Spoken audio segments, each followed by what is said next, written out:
is Lori Richmond with Westcourt Mortgage Group, and I'm here to talk about knowing if now is a good time for you to refinance your mortgage. Most people think about refinancing to lower their interest rate on their existing loan, and that's always something important to look at. But before you jump into refinancing, there are a few things you need to think about. Today I'm going to talk about the 5 things you should consider if you're thinking about refinancing. So let's jump into the number one reason people think about refinancing. And the number one reason is, of course, to lower their interest rate. Cutting your interest rate can definitely help you pay less interest over the life of the new loan. However, even with a lower monthly mortgage payment, you could be paying more interest by stretching out your new loan term. One of the first things I do is help you calculate how much interest you would be paying on both loans, your current mortgage and the new refinance, and then compare those amounts over time.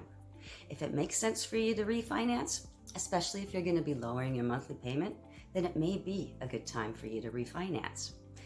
Now let's move on to number 2, which is how long will you be in your current home? So not always an easy question, but you do have to think about it, because even if you are able to lower your interest rate and your monthly payment, refinancing might not make sense if you're only going to be in your home for, let's say, the next year or two. It's going to take some time to recoup the costs associated with refinancing your home. And if you plan on moving soon, you may not have time to recover those costs. Something else to consider is if you have, say, 21 years left to pay off your existing mortgage and you get a new 30-year mortgage, well, now you've just added 9 more years to paying off your mortgage. You may want to consider getting a loan for less than 30 years. We can talk about looking at 25, 20, or even a 15-year mortgage. This may be something to consider, especially if you can lower your monthly payment or even keep your payment the same, but pay off your mortgage faster.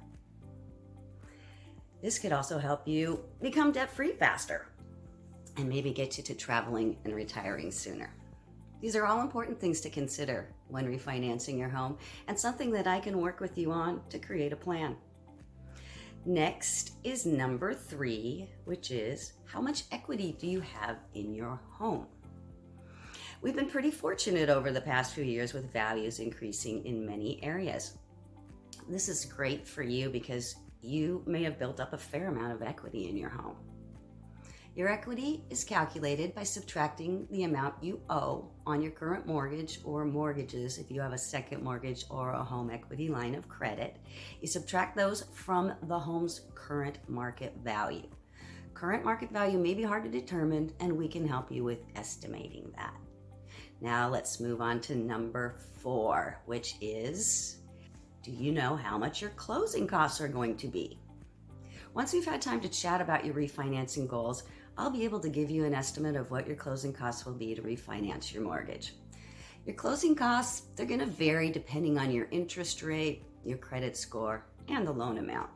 In general, the closing costs of a home refinance include lender fees for such services as underwriting, appraisals, credit reports, points, which is an optional expense to lower the interest rate over the life of the loan, and escrow and title service fees. Also included in your closing costs will be items you prepay, such as your homeowner's insurance and your property taxes. If you have enough equity in your home at the time of refinancing, you may choose to finance your closing costs and fees by adding them to the mortgage balance. By the way, don't be fooled by those advertisements about a no-cost mortgage. There's no such thing. A no-cost mortgage does not mean that it costs you nothing. With a no-cost mortgage, you will have the cost of the mortgage tied into the interest rate, which means you could end up with a higher interest rate. Just FYI.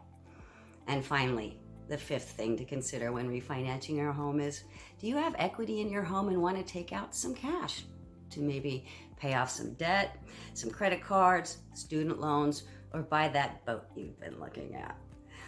We also have some great programs that allow you to refinance and get money out to remodel your home. Whatever your reason to refinance, the most important thing you want to do is work with a licensed mortgage professional like me. I can walk you through the steps and look at your options. Now just may be the perfect time to refinance your mortgage. Be sure to let me know your questions so that I can help you. Thanks for watching. This is Lori Richmond with Westcourt Mortgage Group.